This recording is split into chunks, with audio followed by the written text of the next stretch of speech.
Hello, it's Mr. Burkhart. It's time for us to wander through our workbook together and see if we can try to figure out what they're talking about here. So momentum is the new unit, and they're going to start with a discussion of center of mass, which eventually we have to get around to because so many of the things we talk about think about this idea of the center point of the mass where things are balanced.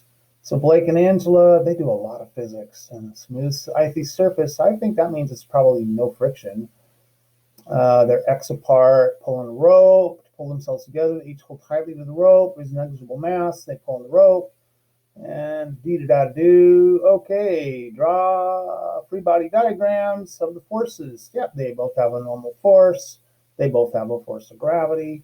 The normal force of Angela is equal to her force of gravity. The normal force of Blake is equal to his force of gravity. Looks like Blake is bigger. Oh, yeah, he's 25 kilograms bigger. So his normal force and force of gravity should be bigger. But the force of Blake on Angela is equal to the force of Angela on Blake because that's there's two objects pulling on each other, right? So that's a third law situation there.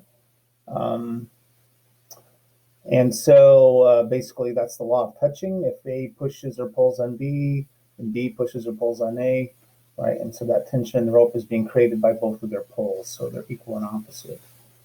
From the following four statements about the situation above, place a check mark next to the it's completely true, provide justification. If it's partly true, correct the statement. If it's false, cross out the statement and provide.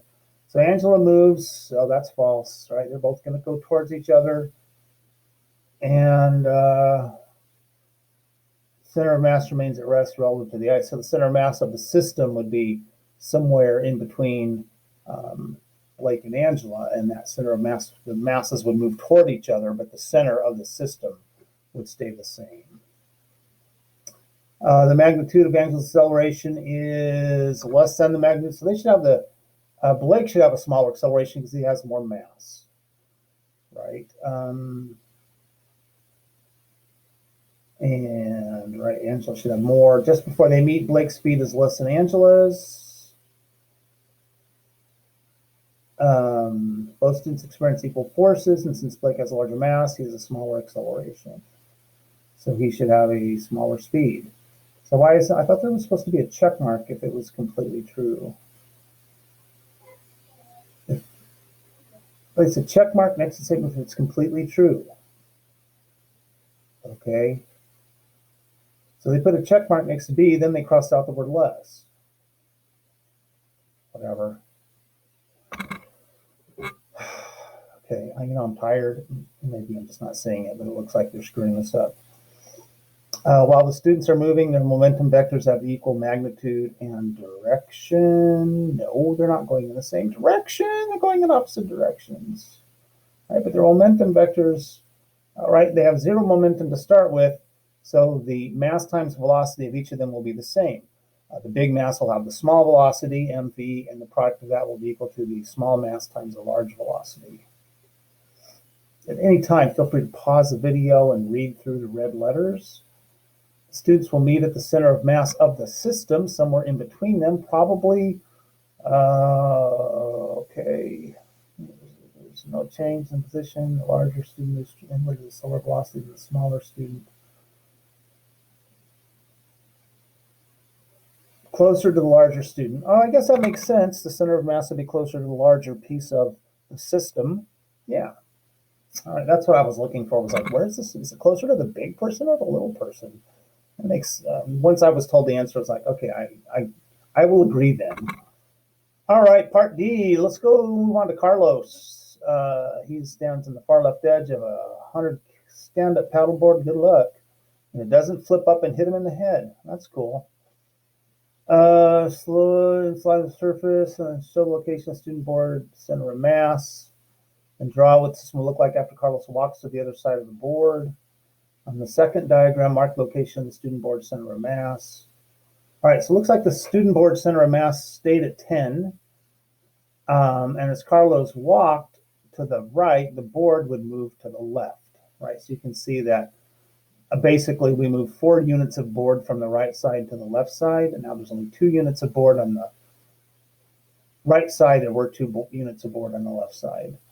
So basically, the center of mass would be the place where the mass is equal on both sides. So the board is 100 kilograms, and he's standing on the edge of it. So it's 150 altogether. So 150 is 150. So the center of mass would be where it was 75 on each side, right? And so there's 50 plus 25, and then there's that's 100. It looks like the center of masses were about a third of the board, which would be 33. So 66, 33, and 50. I don't know. That doesn't make any sense. It probably actually does make sense.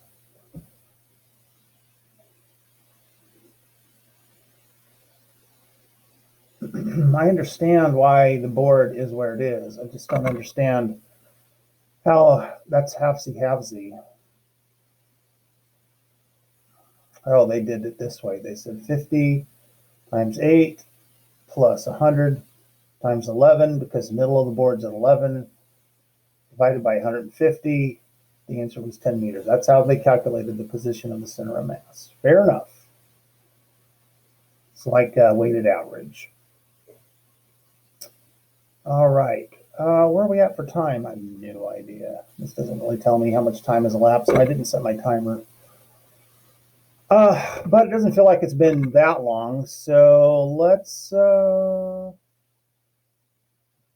look at scenario B, impulse. So you have box 1 of mass m is pushed with 3F, and box 2 of mass 2m is pushed with force F. So they're looking at free body diagrams. So you can see that the normal force and force of gravity for each box respectively is equal and opposite. That makes sense.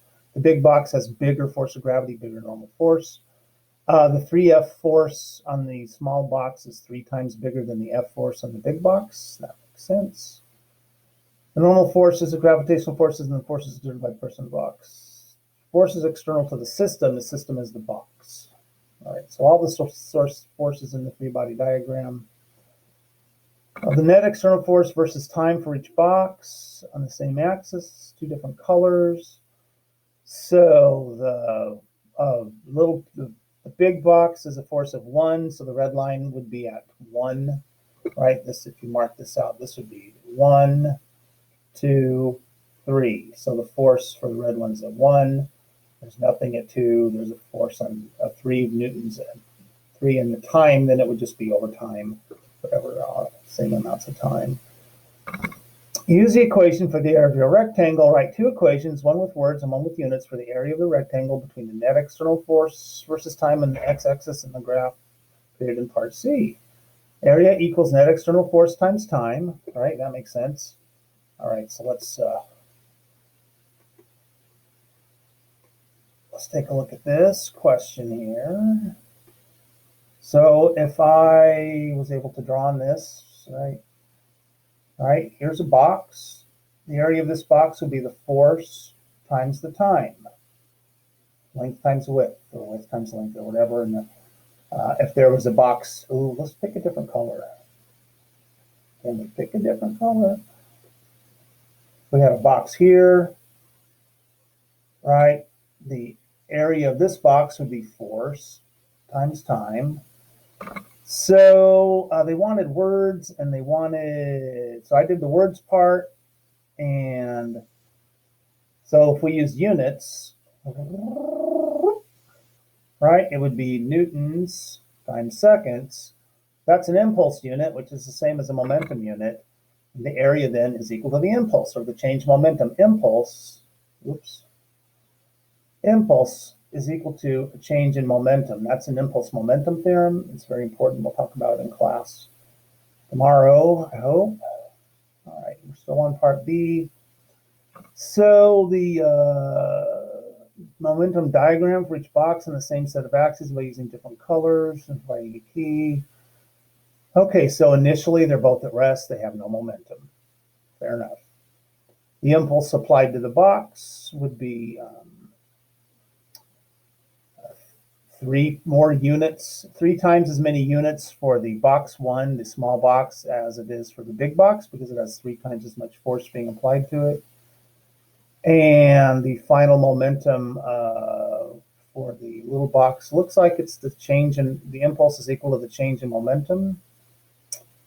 And so that's force times time, right? In the middle diagram there, we have force times time. There'll be 3 units of force for every 1 unit of time. And the final momentum then would be the velocity times the mass. And so this box, the little box has got 1 unit of mass. The big box has got 2 units of mass, and that's why it's a different shaped rectangle, because it's got 2 units of mass. Right, but it has to have this, the number of boxes have to be the same. So that's why this red looks the same as this red one, right? Because each box represents an amount of impulse or momentum, since we had 0 momentum at the beginning.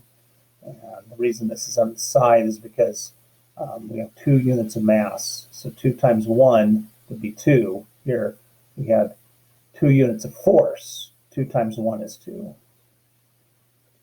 Is the work done in the first box while speeding up greater than, less than, or same as the work done on the second box? It's greater than, because it has more change in momentum, and so it has a greater speed. So it has, or the work done would be force times x. It has a larger final kinetic energy. The impulse is greater than, we can see that it's 6 and the other one is 2. 6 is more than 2. Much greater force. All right, why don't we just stop the video here so they don't get to be too long and hairy.